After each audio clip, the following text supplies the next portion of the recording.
Afternoon, Paul. Yep.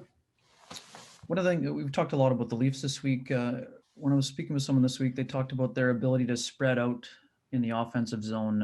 What kind of challenges does that provide in terms of defending, especially with their ability to get to the high danger areas from those spots? Yeah, their puck control, like as individual players, the number of them are so shifty, right, and so quick that they can, separate from a defender, and then you're either drag that defender out, or if you're running switch offs, that's where you create that kind of confusion that happens in the defensive zone. So you're trying not to play that team man to man because of their skill level up top, and you don't like that one-on-one. If not, then they're going to spend quite a bit of time in your end, and then you worry about that confusion. So they've got probably 7 or 8 guys up front that are as good as most in this league at controlling the puck in the offensive zone. They've got a defense that reads that well, and Morgan Riley and a number of them will get pretty active up top, and you see it. So the key is they may have possession, you just don't want to lose control of it, which means the shot lanes and the numbers. You don't want to get into that 2-on-1 that as it's driving to your net. And we've had lots of practice in the D zone in the last 2 games, so we are hoping for some improvement with it. We'll go next to Jennifer Botterill from Sportsnet. Go ahead, Jennifer. Thanks. Paul, yesterday you addressed some of the veteran presence on the Leafs. Your team added some experienced players for this season in Stastny and Lewis and Thompson. How would you describe the influence that these players have had? You know what? I'm going to say maybe, Jennifer, just as impactful in our room. Like both teams are coming off being exceptionally young, but having young drivers, right? Like we count on these young players. They're putting up these big numbers. So having these veteran guys come in, one of the things, especially for us, is you've got Lewis and you've got Thompson and now Perreault on your 4th line. So one of the things you've noticed is that our shift length actually has gotten quite a bit better from the start of the year, because now they have respect for that 4th line. It's their turn to go. I know that's a small thing, but it's not, because it makes your whole game better, right? Respect for the other players on the ice. And those veteran guys, that's true of the Leafs, have a tendency to do the hard things more often. And all, Paul Stastny blocks shots as well as all the other things that he does. There's a bit of a mentor effect, even if it's unspoken. If Paul Stastny is going to block a shot, I mean, we've all seen Thompson and Lewis make a career out of that. When Paul Stastny does that, you see Nick Ehlers blocking shots. You see them fall in line. If it's good enough for Paul, the other players can do it too. And then there's certainly a mentorship piece to this, and it's the on ice where I would love to play with Paul, with Pierre-Luc, as well as with Mark, because he has just that great grasp of the game, and he loves to talk hockey. So Paul Stastny will be on the ice 20 minutes after the practice is over, and he's talking with 3 different guys just about every practice.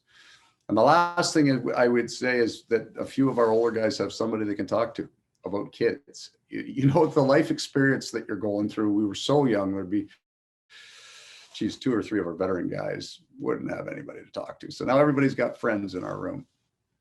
We'll go next to Kelly Moore from CJOB. Go ahead, Kelly. Just further to that, Paul, we've just talked with Josh Morrissey and Adam Lowry. We get the great privilege to talk to guys like Paul Stastny and Andrew Kopp. And, you talk about how Scheifele's a hockey nerd, and he and Pierre-Luc Dubois love to talk. Having guys that you almost think of them as coaches in a way that they look at the game. Is that helped as well, keep calm during what can be an intense part of the year and what have already been intense games? What kind of a factor is that, Paul? I think there's some camaraderie in that, right? Part of it is these guys all like talking about hockey. And that's a lot of the conversations that go on around the room. They're also, it's not just a matter, they research it, right? They educate it. They watch a lot of hockey. When you walk into the room, it's, did you see that game last night? Did you see that play? Did you see that goal? So they get this kind of feedback loop where they develop their relationship with each other. But it's also it's great for our young players to see that. You know, the older guys, the Paul Stastnys and Blake Wheelers, they're interested in the game, right? They want to talk about the game. So it becomes what your room's like. I think, Kelly, it's also a function of the new player in the NHL, right? Their ability to go out and get information is so much greater than it was 15 years ago. I'll go back to me in my first 5 years in the NHL.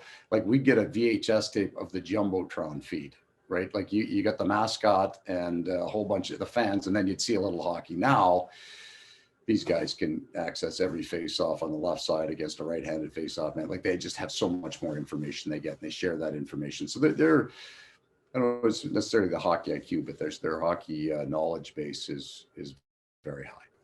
We'll go next to Scott Billick from the Winnipeg Sun. Go ahead, Scott. Hey, Paul. I was going to ask you what a VHS tape is, but I won't. I won't. Okay, that's for you. I want the veteran stuff that you've been talking about. You obviously you gave very glowing report yesterday in Toronto's depth, and just kind of going back to that question, how difficult is it, or the challenge for a coach to get the right veterans every year? I mean, you've had Matt Hendricks, you've had Mark Letestu, you've had, you know, guys come in over the years. It seems this year you have a better mix maybe than before. But I think that's a really good question. I think it's all based on role definition. You know, when you sign a veteran guy or you trade for a veteran guy, is the hole that you have for him to play what he expected? And as long as those lines are clear, then those guys are great. They understand, and then the coach comes out and says he's a great pro. He understands his role. He understands his job. But the most important piece is that when you're making that deal or you're having those conversations, and a lot of times it's in the summer, that it's really clear about what you're being brought in to do. Because if you bring in a guy and you say, yeah, I've got you in the 2-hole on the left side, and then he's playing in the 4-hole because you know you've got other players ahead of him, that's where veteran guys become, you know, they're more aware of how much time is on their clock, and they all want to win and they all want to play. So wasting a year not being where they thought they would be, and if it's that's not performance based, it's just, you know, they didn't sign, they didn't get what they said you promised them, you can have a problem. We've been really good about bringing those guys in, them understanding what the role and the job was, and them accepting it. We'll go next to Mark Masters from TSN. Go ahead, Mark. Paul, in your first answer, you're speaking about the Leafs offense generally. What's your sense of how the group is handling the Matthews matchup, the Matthews line matchup in this series so far? And what would you see as the biggest challenges in limiting that group? Well, we got a overtime goal and a power play goal, and they banged one in on the Scheif's line net front and one on Dubois, I think. You know, two big, strong center icemen there are guys on the wings that can handle the puck. And depending on who's rolling on the wing, you either have, you know, the size or kind of that grit and speed. But we feel that they're fairly closely aligned. So the question would be, is if this game was in Winnipeg, would I run Scheifele against Matthews? I'm not going to answer that yet because we haven't played in Winnipeg. And some of that is,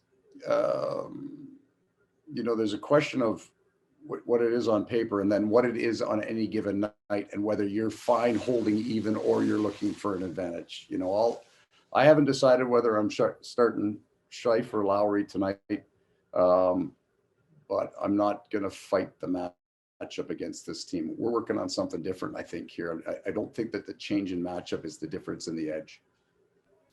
We'll go next to Murat Atesh from The Athletic. Go ahead, Murat. I wanted to ask about how Morgan Riley and defensemen play into matchup issues at all, but you just said you're working on something different. What can you, maybe you could choose which one of those questions you want to answer right now? Over the course of a year, Murat, you need to know where the threshold of each one of your lines is. So I'll give you an example, and I'll use last year. There were times when I'll say Kyle Connor actually playing with Scheif and Nick Ehlers or something where it was a pure speed line. And they would actually go out against McKinnon and have success, right? That wouldn't be what you'd think. I'd either run Scheif there or I'd run Lowry against McKinnon. And then we'd get into certain games and McKinnon was looking to score and these guys were, and you'd put them out there and you'd have an advantage. So what I'm looking for right now, because Pierre-Luc's new and our lines are here, Lou, is sometimes stylistically a line that you don't think should play really well just happens to play really well. Like sometimes you put your little skill guys out against their checkers and, you know, somebody would say, well, don't do that. Your checkers are going to grind these kids right into the boards. You're never going to get, and it's really good.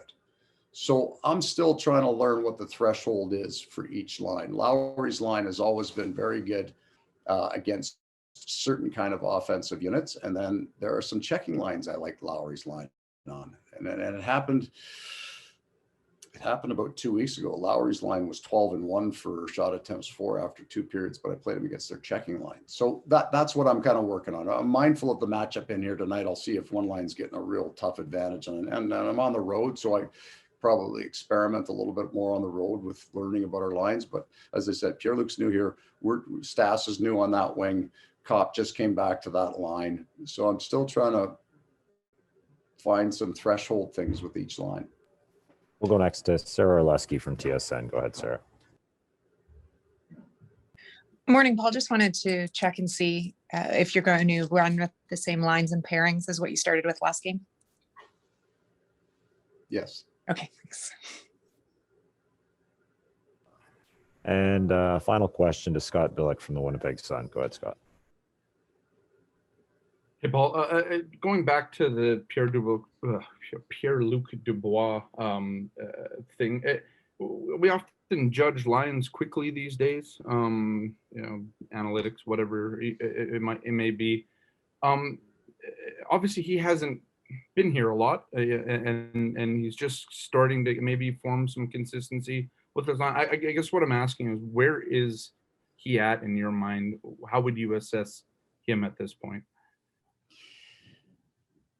I think he's kind of growing into getting to know 2 wingers, and those 2 guys love playing with him.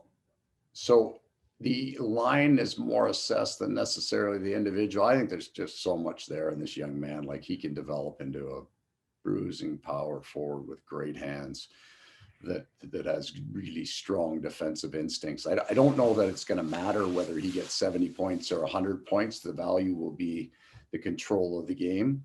And then Nick Ehlers is absolutely on fire, right? So that's kind of where I think he's doing great because his wingers are all jacked up playing with him. So he's not tacking on the big numbers and scoring a lot of goals, but I like where the line's at. And I still think it's new. Like I look at them still as a young line because the center's young and these guys, but you know, like in that game, our last game, there's not much going on. And then those guys break it loose, right? And then they're still learning how to defend and all those things. But there's lots there that I like, and they have a completely different offensive look than Scheifele's line does or Lowry's line does in terms of how they attack and how they move the puck. So I'll let that one run, I think, for a while. I'm really happy with him. And true, Scott, like this guy's going to build his game for the next 5 years to the point that he's the same age as Mark Scheifele, and then he's going to be a big, powerful man. One more from Ken Weaver from Sportsnet. Go ahead, Weaver. Sorry, Paul. Bonus round here. Sarah asked about the lineup. How about your netminder tonight? Yeah, LB's going. Okay. Can you give us some indication of why that decision has been made? So I thought in the 5 road game trip that he was going to go in 1, and I actually had him scheduled for game 2 of the Toronto series, but based on the way the first one went, and it just, you know, we'd come off the 7-1. Connor was so good in game 1. I needed to go back with him. And then the volume on Connor, those are 2 heavy games that he played. And then the last piece is what we have coming out and going forward. We got 17 games this month. I got to pick the games, and I don't want it to run too long between games right now.